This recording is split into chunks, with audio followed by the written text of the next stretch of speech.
How you doing, guys? Eric from RuleTheWasteland.com. If you had checked my Twitter, you would have seen that I posted just recently that there will be no Prepper Trifecta live stream tonight. And I'm trying to see if there's any way I can invite Shay, but I am a complete troglodyte when it comes to technology. I don't know how to do it. So it actually works out well. I know JJ has a few things tonight that he had to take care of, so we're not going to be doing the typical Trifecta live stream. And like I said, I didn't really have time to try and set up how to invite Che on here, which I wish I could do. How you doing? Shrek PMC. And so I'm just going to be me probably for the most part. In the future, I'll probably try and set up ahead of time. I know we normally use like the Zoom setup. This is just with the YouTube's whatever built-in streaming thing that they have. So I'm just going to go through my most recent BATTLBOX, see if you guys have any Q&A stuff, and probably try to get out of here fairly quick because I also have quite a few things to do. Unfortunately, it's a busy week. So how you doing, everyone? Lockdown, bored as shit. Yeah, man, I'm ready to get back out there. I've been working a ton anyway, so I'm kind of not happy that everything's closed, but I at least haven't been missing out on everything. But I am ready. Like, it is starting to get hot here. I would have already gotten the pools and stuff a few times by now, and I'm bummed, man. I'm ready to get out there, get some sun on my pasty white cheeks. But we're going to go over the most recent BATTLBOX, which is fairly big, but also fairly light. So who knows what's in this thing? Could be anything. I'm always pretty stoked about them. They always seem to have some decent stuff, and the knives, as always, are great. Sign up for our email list too, because I've been giving away a lot of the older stuff that I just already have something of that version or just don't need or whatever for various reasons. Just free giveaways on Twitter, and I always announce them through my email list as well. So let's see what we got in here. This is technically, I believe, the April one. I just waited one day too long to do it. Ooh, check it out. We got a big Coleman insulated cooler bag with all the goodies inside of it. These things are very useful. I have a lesser version of this, like a much cheaper, crappier one that I actually use quite a bit. Not really for prepping related stuff, but that's a good thing about a lot of this gear. You can use it for camping, using sporting equipment. I like that this one has kind of a rigid body to it. And it actually has a built-in bottle opener too, which is awesome. Because so many of them, they're like flimsy. So that can make them easy to store when they're empty, but in general, then they flop over. It's hard to get the stuff in and out. So I like that this is actually set up kind of like a regular cooler. It actually has a reach-through thing there. That's solid. I will definitely most likely end up using that thing. Lockdown equals balls to the whole bushcraft. If you have bush, I'm in the desert. It's nothing to craft. There's no bushes to craft out here. I've been trying to grow Joshua trees, which I've successfully sprouted a lot of them. I wild harvested them, not in the park. I'm outside the park on the drive home from the Joshua Tree Park. There's a lot of wild ones in this one stretch of road that are just not in the park. They're just there. So I pulled over, got a couple seed pods. I've had a really high rate of success. What's up, Trex? Or T-Rex, whatever you prefer. I have had a really high rate of success with the initial sprouting of them, of the wild Joshua trees. But then after that, they seem to kind of, either my transplanting is iffy, or the soil's not great that I'm using, or I transplanted too soon or too much water. Who knows? I'm experimenting with it to see if I can get better at it. So we have our little BATTLBOX mini box inside of the cooler, which is pretty awesome. And this is a solid cooler. Something in here smells kind of good. I don't know what it is. Ooh, cool. Revolt knives. It looks almost like a skinning type big belly on it. Might be some kind of like razor knife.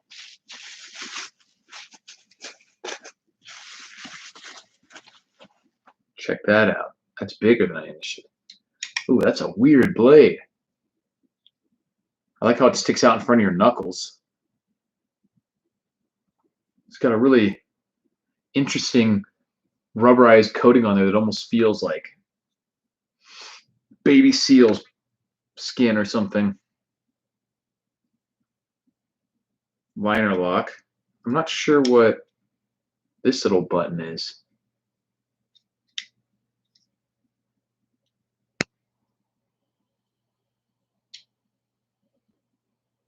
Can't tell.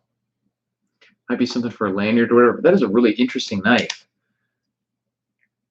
Looks like it'd be really good for like shaving stuff off. Almost like a ulu, designed by Mike Vellecamp. I recognize that name, but I'm sorry to say I don't actually know who that is. I'm not sure if he's some kind of survivalist hunter or just a knife designer. But I really like the way that handle feels. If anything, it might be a little slippery, but it definitely feels comfortable. No trifecta. Sorry, I mentioned on Twitter, he's got an email from JJ that he is just has a few things he has to take care of, time sensitive, can't do it tonight. And I have not yet figured out how to use a Zoom type setup to get Che on here, and I don't know how to invite people here. I'm a total troglodyte when it comes to technology. So no trifecta for tonight. I'm on here. For anyone who hasn't seen that part. So just do my battle box. We already saw we got the cool Coleman thing. It actually worked out well because I have a lot of stuff I have to do tonight too. So I'm probably gonna have to cut this short around the half-hour mark or so. So let's see what else we got. All right, first up, Pro Camp Tech, a fat rope stick. It's most likely a fire starter similar to fat wood. Yep, you can even see the greasy ropes in there. These are pretty great. Stuff like this, you can just pull a piece off and usually use a really small piece unless you're in really inclement conditions. Glad you like it, Seaway 44.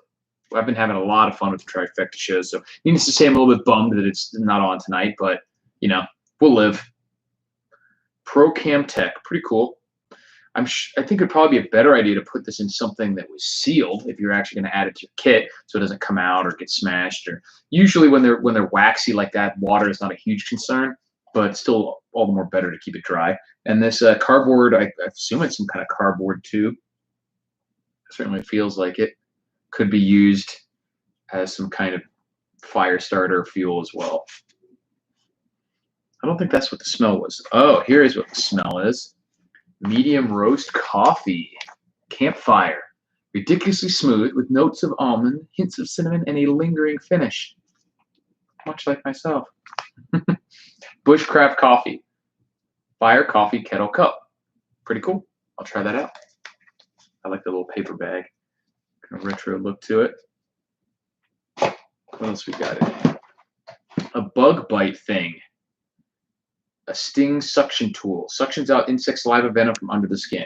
I've heard conflicting data about how, if at all, how effective sucking the venom or poison or anything else is from a wound, like a snake bite or anything else for that matter. Obviously, if you have anything that has, no, we're not doing the trifecta tonight, Matthew. Sorry, like I just mentioned, JJ emailed and said he had some stuff that had to get taken care of tonight, so he couldn't make it. And unfortunately, I haven't had the setup yet on my channel, or I don't think Shay either, to really do this ourselves. Like, I haven't set up the whole Zoom thing. They recently changed the way that you have to go through to do the live streams, so I haven't got that set up, unfortunately. But maybe in the future, I'll have to set up so we can have that as a backup. For now, I'm just doing this, but it actually works out because I'm pretty busy tonight, too. I got a ton of stuff to do. But it says that bees and wasps and ants and mosquitoes leave their irritant just under the surface of the skin. So you can also use it to remove splinters and things. But yeah, like I said, I don't know. Air Force slackers. Yeah, right. I don't know how well that actually works. I've heard that it's actually ineffective, maybe bordering on negatively, like actually bad, to try and suck out venom from a snake bite. Haven't confirmed that yet with a lot of research. I think I would still try to do something if I was snake bit in a situation where I couldn't get to any medical treatment, but I'll have to research that more. Or if you guys let me know anything about that, let me know. Lord and Field, this is, I think, is a it might be a brand that they actually created, BattleBox, but it got some pretty decent stuff. It always has a pretty classy kind of heritage look to the stuff. A lot of leather and wood and things like that. Pretty cool stuff. You know, wrapped in wax paper. It's going pretty good, Marshall. Thanks. BattleBox. Check it out. A little fork thing. Fork and spoon utensil pocket knife. This is actually pretty cool. Kind of heavy compared to a lot of other camp utensils, but obviously a lot more robust too than a piece of plastic. I do have the titanium spork. I think it's K-bar. that I've used before. That's a pretty shallow, tiny spoon, but it could still work for certain things. And then, of course, you still have just a regular blade on there as well. So this is pretty classy. Definitely is probably going to hold up fairly well compared to some flimsy plastic thing. And then, as always, you get a knife. In this case, a Moric knife. We all have heard of the Mora knives. They're fantastic value for the price. This one has what looks to be a ferrosium rod or maybe a sharpener. Can't tell. It looks like a ferro rod in the handle. Can't tell. Right there. Let's see what it says. A click lock. Oh yeah, it is. IJ. Yep. Fire starter. Slips right out. I think that pushes in and it's separated to show you. That can snap down into the handle. That's pretty cool.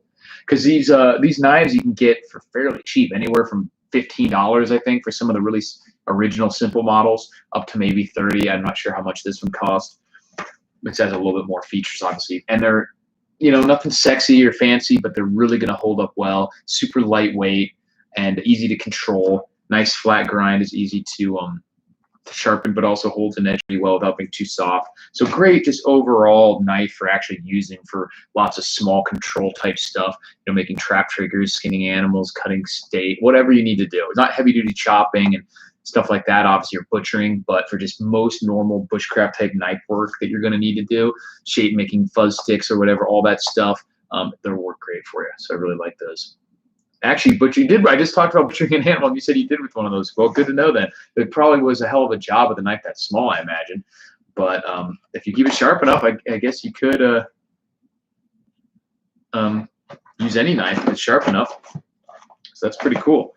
What do you guys think about the where we're at with this whole COVID-19 situation? Where's Shay? Like I said to earlier, JJ couldn't host the live stream tonight. He had some business. He just time-sensitive stuff he had to take care of. Don't know the details. But I or Shay, I think neither of us have really set up how to do it, how to host before. So it takes a while. It's a new system, the Zoom thing. It's not the original live stream thing that I have used before. So we'll do it next time. We only had about half-hour notice on this time, maybe 45 minutes max. I didn't really have time to try and set up an alternative. And I'm rather busy myself tonight. I'm probably going to have to cut this short at around 6:30. So just not tonight. Nothing bad. Just had to skip a week. We'll be back next week.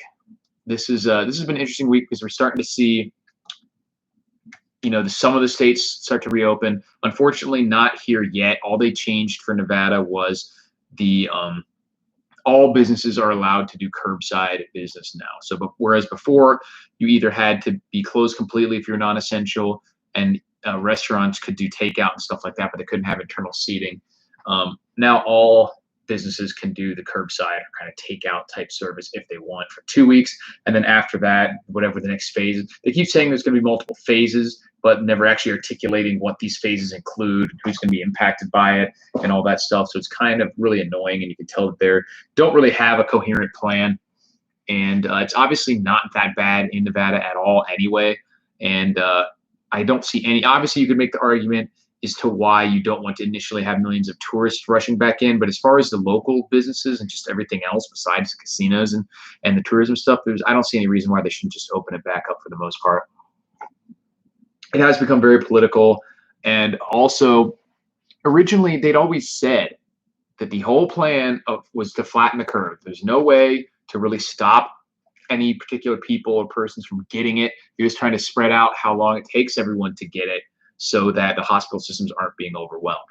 So if that's really the case, and the hospital systems aren't being overwhelmed in any particular area, then there's absolutely no reason to not open it back up, because any person who is at risk, they need to take, they're not even admitting that those people are going to eventually get it anyway, probably. So if those people are trying really hard not to get it, then they can't rely on closures and, you know, government enforced measures. They need to take those measures, whatever measures they think are necessary themselves, and not rely on everything being shut down. If you want to sit at home, you don't need everyone else to sit at home to protect yourself. You know what I mean? And you don't need everyone else sitting between rear plastic shields. You are the one who needs to take precautions. And that goes for pretty much any threat. Having other people take precautions isn't necessarily going to protect you. And I know people will say, oh, well, it spreads more easily if other people aren't taking precautions like this, but they've already admitted they're not stopping the spread. They're only changing on when you're likely to get it.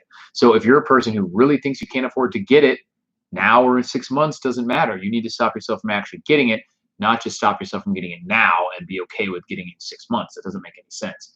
So if you really are what you think is at risk, then you need to take precautions to stop yourself from getting it, not worry about businesses and what they're saying. So I'm saying is that I can still get curbside prostitutes. Sweet.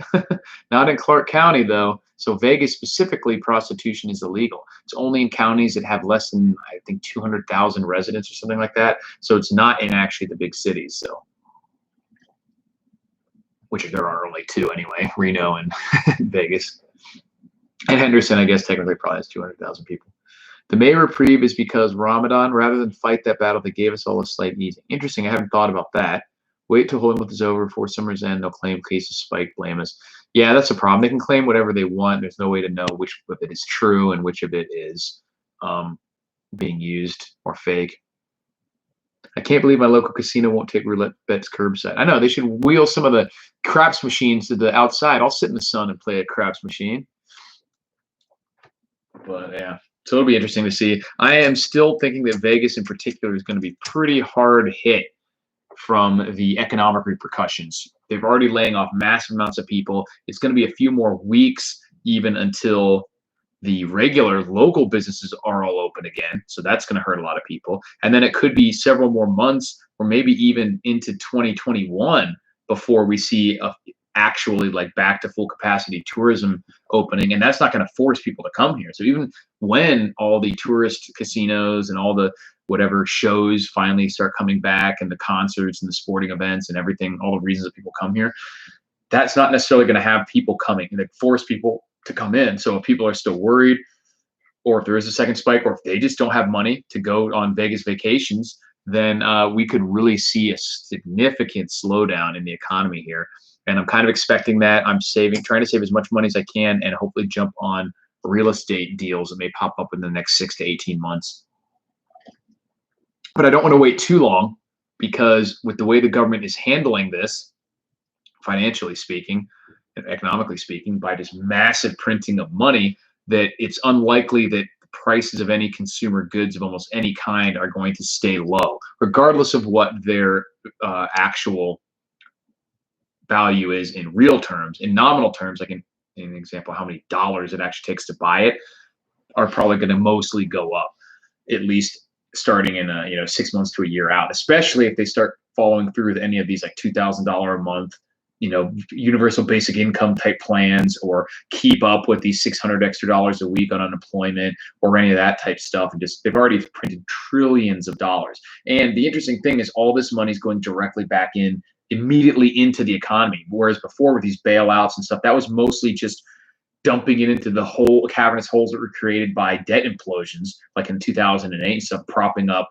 companies. There wasn't a whole lot of typical velocity on that money. But when you're literally helicopter moneying the general population, that has quite a bit of velocity on it, comparatively speaking. And we see that flowing into stuff almost immediately. So that's why I think, even though I think there's a lot of risk with stuff like Bitcoin, I think we're likely to see that go up. We're very likely to see stocks go up, not necessarily in the immediate term, but in the medium to long term.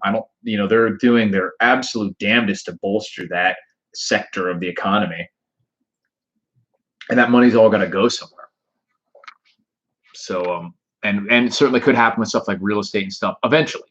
But I do think there's going to be a sweet spot to where there's enough of a slowdown. People aren't spending it on housing and stuff yet.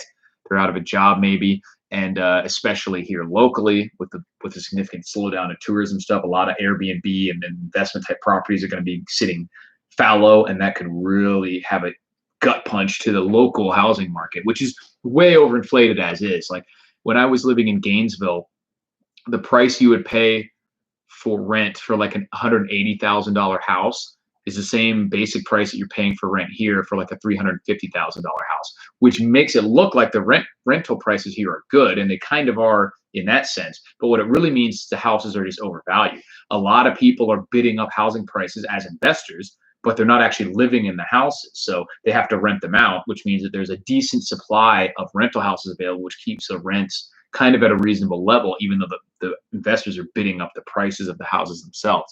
So with Airbnb stuff being canceled and tourism slowing down significantly, a lot of that stuff will probably either people default or will try to get out from under these loans by either selling or whatever. So I definitely think housing prices here in Vegas specifically could go down significantly sometime in the next, I would say, 4 to 6 months to maybe 18 months.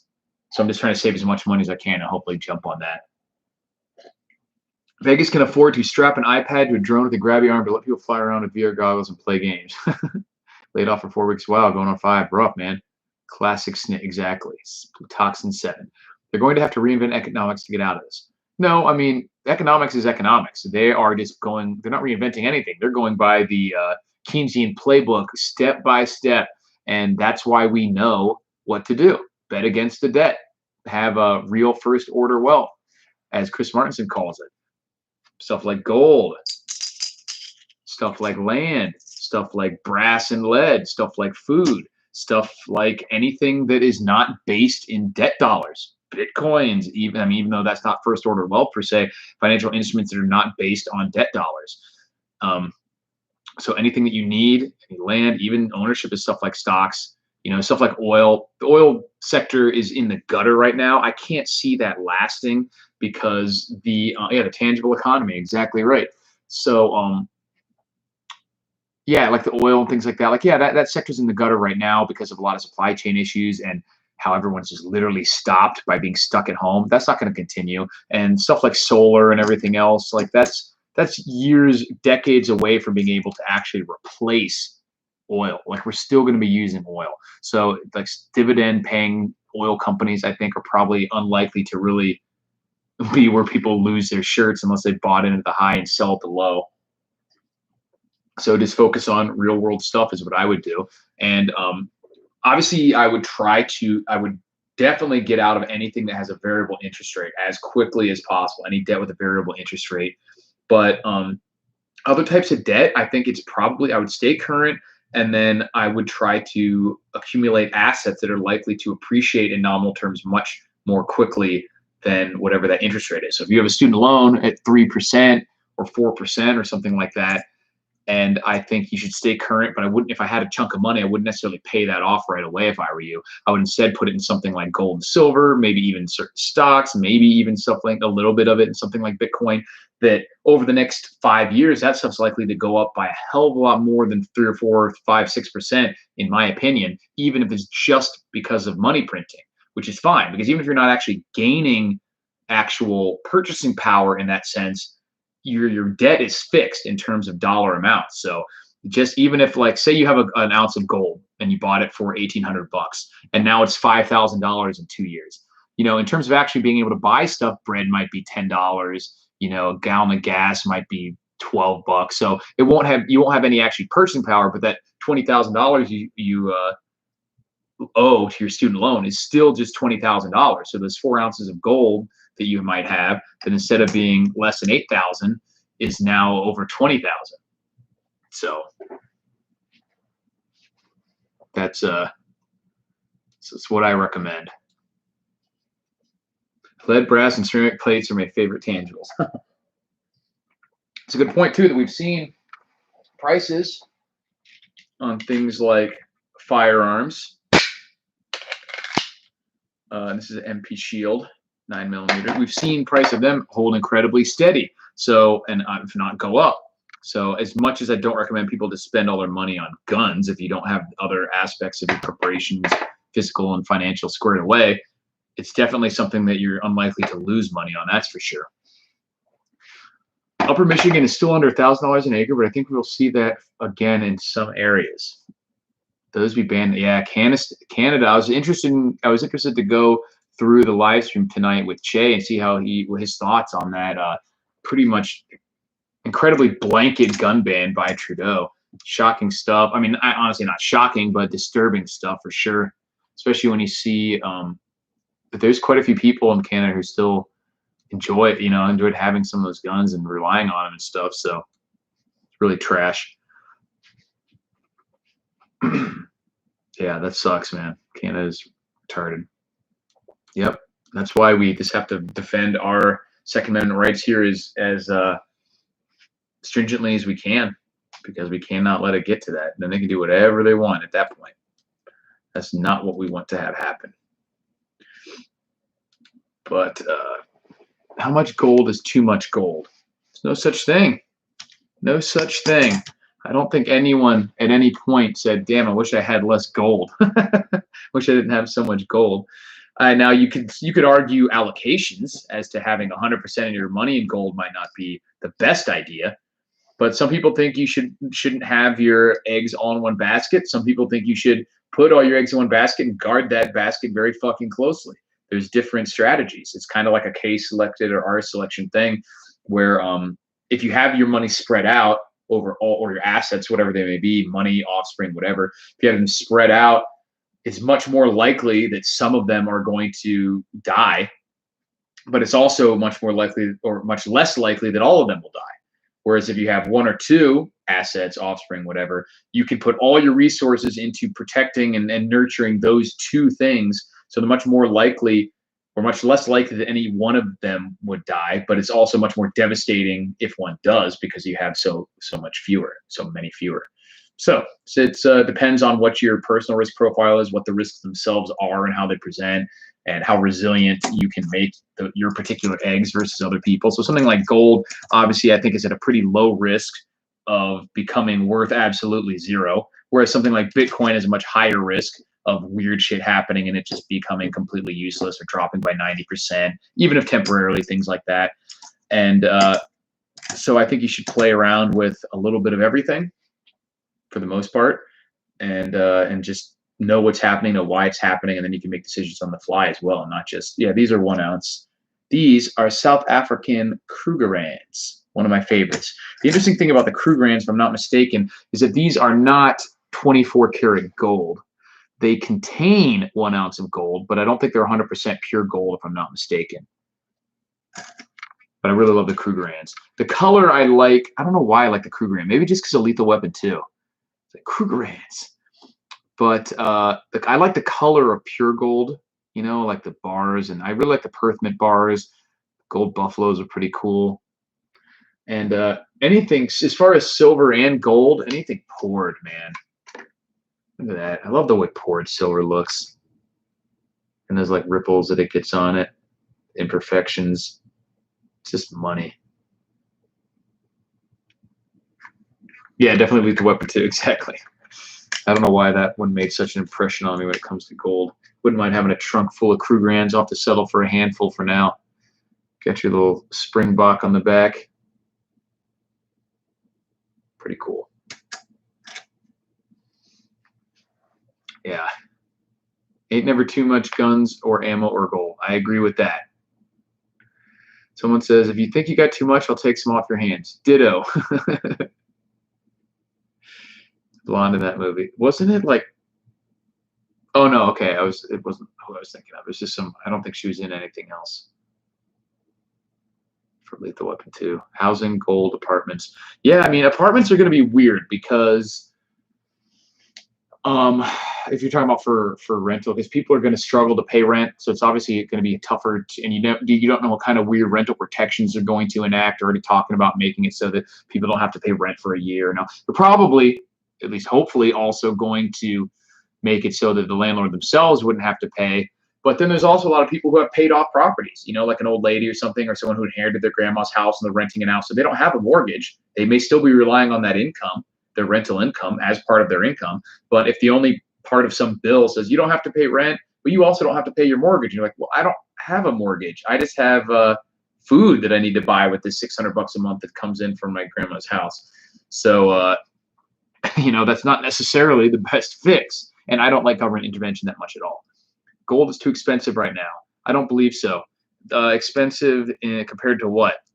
What it's going to be in 5 years compared to silver? Compared to what the dollar is going to be? I don't know. I don't think it's higher than it has been in a while in dollar terms, but I think it's going up. Do you watch Owen B much? I assume you're referring to Owen Benjamin. I've seen him. I've been introduced to him based mostly from Vox Day. I know he's on unauthorized.tv. He's not really on YouTube anymore. so I don't really, I'm not yet a subscriber to unauthorized, even though I'm a huge fan of Box Day. I don't think there's any other single person out there that has probably affected my thinking as much as Box Day. And Owen Benjamin, I still have a lot of experience with him. He's a little bit into the whole like wild conspiracy stuff for me, like moon landing being faked and all this other stuff. But I appreciate his mindset and the way he thinks, and he's a funny guy. I just watched a video that SGT Report did with him not long ago. It's a pretty good video, and definitely have no beef with him, but I just haven't consumed a lot of his material. Honestly, it seems like I don't tend to follow people who put out that much material. It's tough for me, and then I end up like not following them at all. Instead of just following some of it, I just end up not following them at all. But yeah, brilliant, psychotic. Yeah, you know, is there a difference? But yeah, he seems great. He's hilarious. He's also gigantic. He's like 6'8" or something. Hence the name Big Bear.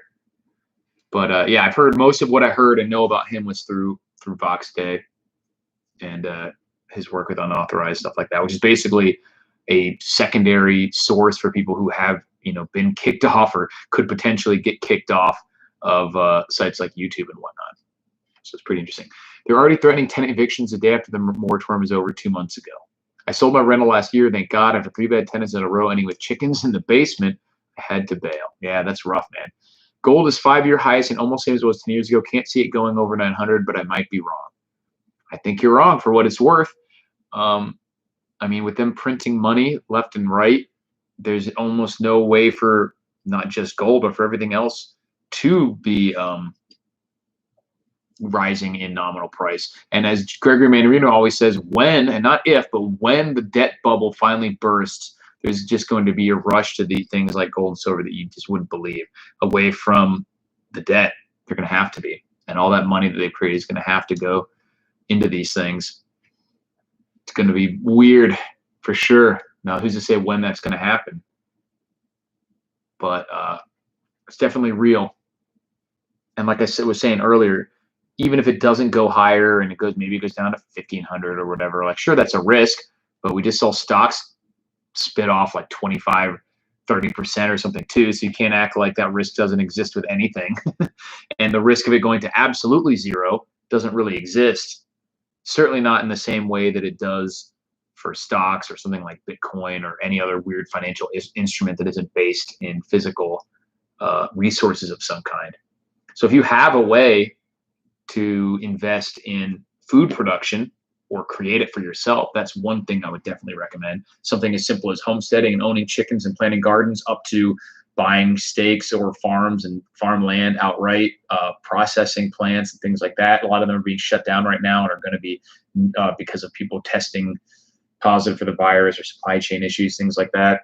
So I definitely think that's something that's going to be needed in, you know, more in the future than it is now. And with this type of issues that we've had with supply chains, with animals and humans being crammed together, we might see a move towards smaller local farms and more away from these massive factory farm type setups. Wonder how much Michael Bloomberg has in gold. I don't know. That dude is filthy rich, though. He could have a lot if he wanted to. He doesn't strike me as someone who would own a lot of physical gold, though.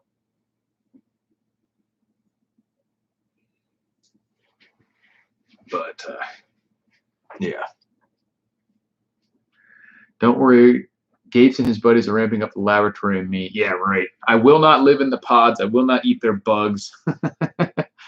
They're always trying to get people to drink cockroach milk and shit like that. My stimulus check came in the form of direct deposit with my Social Security benefit. The bank is my money. Should I get cash? I would just put it in, if you're going to keep it as dollars, I would put it in physical cash. Yeah. If you're going to, otherwise I would get stuff of real value. I bought a pair of Red Wing boots with mine. I bought that M&P, which I got a super, super, super deal on. And I got, I've invested the rest in this stuff right here. I love chickens, ducks, eggs, incubator, garden in progress, love living in country. Yeah, I mean, I wish I was in the setup where I could get chickens again. I really like having them in Florida. I didn't have enough, you know, to really have it be something that I think would be a big impact in a shade van scenario.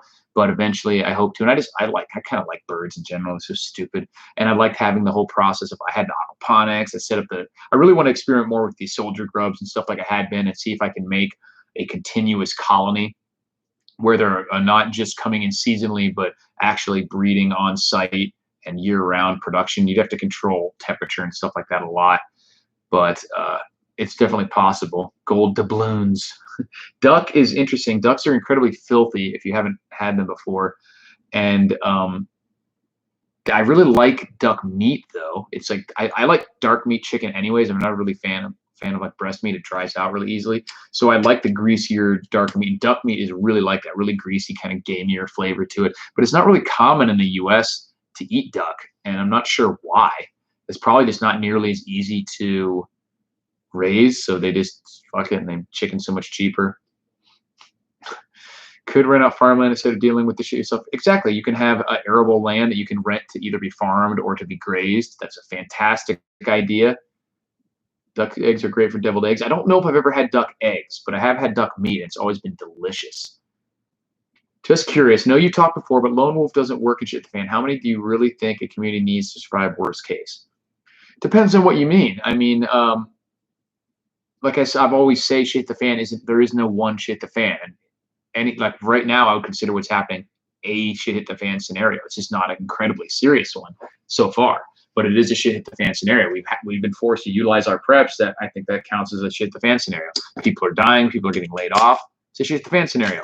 But a lone wolf is doing fine right now because we haven't had. I think the cutoff point is widespread grid down, or with any reason that causes without rule of law. So whether that's a widespread grid down or like an invasion of some kind from a foreign power, in which case it'd be really tough to hack it on your own.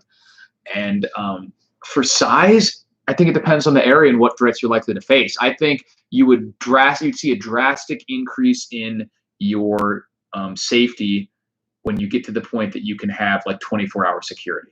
So however many you think that takes for your property or your setup, that's where I think you would get the biggest jump up in benefit. Because if you have a good setup, one or two people could hold off a much larger armed force. They just can't do that and do all the other things that you would normally want or need to do on a homestead. So if you knew they were coming, then that you might be able to set up that pretty well, but you have to also be on guard the whole time. So depending on your area, it probably starts to happen around the 12 to 20 group is what I would imagine. And certainly at the 20 to 50 is where you're really going to start to have the ability to do a lot of things in a way that would make the whole group safe. But that's just off the top of my head. I haven't sat down and thought about that, but I certainly think that is the key, is being able to set up 24-hour security, 360, whatever that entails. That could be mostly video based or whatever, like pillboxes and hidden LPOPs type situations. But if you have the ability to identify the threats before they get too close to where you're not, caught off guard, that would be a huge. But if you have like the postman and this guy's got his army of thousands of people, having your security and your 20 guys isn't going to matter. So it all depends. But that would be my thought on the subject. Let me know what you guys think about that. Have male and female ducks and ducklings that have no idea what sex it is, but it's cute and follows me around. Duck's eggs are good. I've never had that. I'll have to try. No, we're not doing a trifecta this evening, Caleb. I mentioned earlier that JJ had some stuff come up that he just said had to be taken care of tonight, so he couldn't make it. And I haven't yet set up the ability ahead of time to host myself so that Shay could get on here. And I probably have to cut off here in a minute anyway. So I have a lot of stuff to do myself, so it doesn't work out too bad. Yeah, ducks quack a lot. They're really messy because they like to get in the water and then get in their food and then shake it all around and shit everywhere and then run back and forth between it all. So they're really messy if you haven't had ducks before. At least that's been my experience. You and Shay should come on my Magic the Gathering live stream. Ugh, I don't know, man. I'm into girls. I joke. But I know nothing about Magic the Gathering other than just generally what it is. So I probably wouldn't be the best guest. But thank you guys all for watching. I got to take off and do a lot. Yeah, ducks are kind of assholes too, but so are chickens, a lot of them. Definitely check out BATTLBOX. They've been hooking me up with some great stuff. Another great box today with a cool cooler. Another great couple knives, some fire starters, and even some coffee. So thanks for watching, guys. Check out rulethewasteland.com, and hopefully I'll be able to make more videos on my channel as well. Geese are definitely the biggest assholes. Geese and peacocks actually are top tier assholes as well. Thanks for watching, guys. Talk to you later.